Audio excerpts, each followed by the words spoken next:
குரு பிரம்மா, குரு விஷ்ணு, குரு தேவோ மகேஸ்வரஹ, குரு சாட்சாத் பரபிரம்மம் தஸ்மை ஸ்ரீ குருவே நமஹ. ஓம் தத்தாத்ரேய வித்மஹே அத்ரிபுத்ராய தீமஹி தன்னோ தத்த பிரசோதயாத். ஸ்ரீ குரு சரித்திரம் அத்தியாயம் 37. நாமதாரஹா. ஸ்ரீ குரு மேலும் பிராமணர்களின் வீட்டில் கடைபிடிக்க வேண்டிய தர்மங்களையும் ஆசாரங்களையும் சொல்லலானார். எல்லோரும் வீட்டில் சந்தனம், நெய், மான் தோல் வைத்துக் கொண்டு 3 வேளைகளிலும் மான் தோல் மீது உட்கார்ந்து கொண்டு பூஜை செய்ய வேண்டும். அப்படி முடியாதவர்கள் காலை வேளையிலாவது பூஜை செய்ய வேண்டும். மனிதர்களாக பிறப்பதே அரிது. அப்படி பிறந்தும் கடவுள் பூஜை ஒரு வேளையாவது செய்யாவிடில் அவன் நரகம் செல்வான். எல்லாவற்றிலும் குரு பூஜை மிகச் சிறந்தது. அதனால் மும்மூர்த்திகள் சந்தோஷமடைவார்கள். ஆனால் கலியுகத்தில் மனிதர்களுக்கு குரு பகவான் என்ற எண்ணம் ஏற்படுவது கடினம். ஆதலால் புத்தி குறைவானவர்களை காக்க பகவான் சாலக்கிராமம், பானலிங்க ரூபங்களை கொடுத்து அவற்றை பூஜித்தால் எல்லா பாவங்களும் நீங்கிவிடும். பசு, பிராமணர், நெருப்பு, நீர், சூரியன் ஆகியவைகளையும் பகவானை போல் பாவித்து பூஜை செய்யலாம். எல்லாவற்றிலும் மனதில் பூஜிப்பது மேலானது. நடுத்தரமானவர்களுக்கு மண்டலத்தின் பூஜையும் கீழ்த்தரமானவர்களுக்கு மூர்த்தி பூஜையும் நல்லது. மனையின் மேல் உட்கார்ந்து ஸ்ரத்தையுடன் சங்கல்பம் சொல்லி பிராணாயாமம் செய்து பூஜை செய்யும் பொருட்களை தயாராக வைத்துக் கொண்டு அவைகளின் மேல் நீரை தெளிக்க வேண்டும். பின்பு எதிரில் ஒரு மேடையின் மேல் நீரை தெளிக்க வேண்டும். மேடையின் மேல் நம் விருப்ப தேவதையின் விக்கிரகத்தை வைத்து அதன் வலதுபுறம் சங்கு, இடதுபுறம் மணி வைத்து கடவுள் விக்கிரகத்தை சுத்தமான துணியினால் துடைத்து பால், தயிர், சந்தனம், தேன், நெய் முதலிய பொருட்களுடன் அபிஷேகம் செய்து சந்தனம், குங்குமம் வைத்து விளக்கை ஏற்ற வேண்டும். முதலில் விநாயகரை பூஜித்து குருவை நினைத்து பிறகு பீடத்தையும் துவாரபாலகர்களையும் பூஜிக்க வேண்டும். பிறகு விருப்ப தேவதையை மனதில் நினைத்து அவரை நம் எதிரிலுள்ள விக்கிரகத்துக்குள் வரவேற்க வேண்டும். அந்த கடவுளே நம் எதிரில் இருந்து நம் பூஜையை ஏற்றுக்கொள்வார் என்று நினைவில் வைத்துக் கொள்ள வேண்டும். வெள்ளை நிறப்பூக்கள் பூஜைக்கு மேலானவை. மஞ்சள், சிகப்பு நிறப்பூக்கள் நடுத்தரமானவை.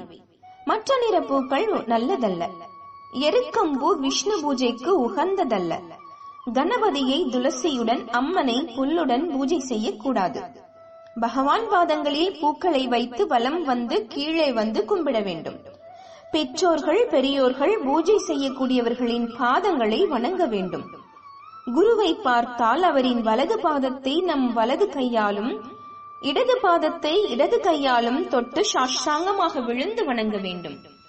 பிறகு குருவின் முழங்காலிலிருந்து பாதங்கள் வரை தடவிவிட வேண்டும். தாய், தகப்பன், வளர்ப்பவர், பயத்தை போக்குபவர், உணவு அளிப்பவர், மாற்றாந்தாய், புரோகிதர், அண்ணன்மார்கள், பெற்றோர்களின் சகோதரர்கள், ஞானம் மிகுந்த முதியோர்கள், இவர்களெல்லாம் குருவுக்கு சமமானவர்கள். ஆகையால் இவர்களையும் வணங்க வேண்டும். அறிவில்லாதவர்கள், தன்னை விட வயது குறைந்தவர்கள், குளிப்பவர்கள், பூஜைக்கு வேண்டிய பொருட்களை கொண்டு வருபவர்கள், ஹோமம் செய்பவர்கள், பணக்கர்வம் கொண்டவர்கள், கோபம் கொள்பவர்கள், மூர்க்கர்கள், பிணம் இவர்களை வணங்கக்கூடாது. ஒரு கையினால் வணக்கம் சொல்லக்கூடாது. சம்சாரிகளின் வீடுகளில் அரைக்கும் கல், உலக்கை, கத்தி, இடிக்கும் கட்டை, நீர், நெருப்பு, துடைப்பம் இவைகளை உபயோகிப்பதால் ஏற்படும் பாவத்தை போக்க வைஷ்ய தேவம் செய்ய வேண்டும். வைஷ்ய தேவம் என்றால் சமைத்த உணவை தேவதைகளுக்கு, முன்னோர்களுக்கு, 5 பூதங்களுக்கு, ரிஷிகளுக்கு, விருந்தினருக்கு சமர்ப்பணம் செய்து மீதமுள்ள ஆகாரத்தை யக்ஞசேமமாக யக்ஞம் செய்த பிறகு மீதி உள்ளது நினைத்து உட்கொள்ள வேண்டும். அதிதிகளின் குலம், கோத்திரம் பார்க்காமல் வந்தவர்கள் கடவுளின் ரூபமாக நினைத்து உணவு இட வேண்டும். அப்படி வந்த அதிதிகளுக்கு அளிக்கும் ஒரு பிடி சாதம் பெரிய மலை போன்றது. அப்படி வந்தவர்களை விட்டு சாப்பிட்டால் அடுத்த பிறவியில் நாய், கழுதையாக பிறப்பான். சாப்பாட்டை பரிமாறும் போது வேறுபாடு செய்தால் அது மகா பாவமாகும். உணவு இடும் இடத்தை தண்ணீரால் சுத்தம் செய்து கோலங்கள் போட்டு தேவதைகளை வரவேற்று இலை போட்டு பரிமாற வேண்டும். முதலில் வலது பக்கம் சித்திரகுப்தனுக்கு பலியாக சிறிது உணவை வைத்து பிறகு சாப்பிட வேண்டும். சாப்பிடுகிற சைத்தன்யம் சாப்பிடும் உணவு கடவுளின் ரூபம் என்ற நினைப்புடன் சாப்பிட வேண்டும். நாய், தீட்டில் இருக்கும் பெண், தர்மத்தை கடைபிடிக்காதவன் இவர்களை பார்த்து கொண்டு சாப்பிடக்கூடாது. சாப்பிட்ட பிறகு அகத்திய மகரிஷியை, கும்பகர்ணனை நினைத்தால் ஜீரண சக்தி பெருகும். மாலையில் புராணங்கள், நல்லதொரு புத்தகங்களிலிருந்து பெரியோர்களின் சொற்பொழிவு கேட்க வேண்டும். இரவில் சிறிதளவு சாப்பிட்டு சிறிது நேரம் நல்ல புத்தகங்களை படித்து அன்றைக்கு செய்த நல்ல காரியங்களே கடவுளின் அருளினால் நடந்தவை என்று எண்ணி கடவுளை வணங்க வேண்டும். வடக்கு புறம் தலை வைத்து தூங்கக்கூடாது, மீதி திக்குகளில் தலை வைத்து தூங்கலாம். இன்றையிலிருந்து நீ இந்த தர்மங்களை கடைபிடித்து வாழ்வாய். அவசர நேரத்தில் பிறரின் வீட்டில் உணவு உட்கொள்ளலாம். உன் ஆசாரத்தை கடைபிடி.